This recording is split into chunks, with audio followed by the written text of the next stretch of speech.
سرگودا کے علاقے مجاہد کالونی میں قرآن مجید کی بے حرمتی کا افسوسناک واقعہ جویا نیوز پلس رجسٹرڈ کے سرگودا سے بیورو چیف غلام عباس اوان کی رپورٹ کے مطابق مجاہد کالونی میں سلطان نامی شخص کے گھر کی دیوار کے پاس قرآن مجید کے اوراق کا باکس نصب تھا۔ سلطان کے والد نوید مسیح نے اس باکس سے قرآن مجید کی بوسیدہ اوراق نکالے اور ان کو گلی میں رکھ کر آگ لگا دی۔ اہل علاقہ نے جب یہ دیکھا تو عوام نے اشتعال پھیل گیا اور لوگوں نے سلطان کے گھر کا رخ کیا۔ عوام کی بڑی تعداد نے ان کے گھر کو توڑنا اور جلانا شروع کر دیا۔ مشتعل عوام نے سلطان کے جوتوں کی فیکٹری کو بھی آگ لگا دی۔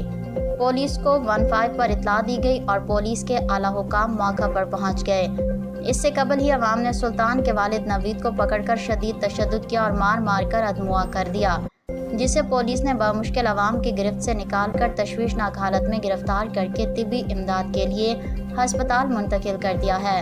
عوام نے نوید کی گرفتاری کے دوران ریسکیو 112 کی ایمبولینس پر پتھراؤ کر کے اسے شیشے بھی توڑ دیے۔ سرگودا کے RPO، DPO، ڈپٹی کمشنر سمیت تمام اعلیٰ حکام موقع پر موجود ہیں اور حالات ابھی تک کشیدہ ہیں۔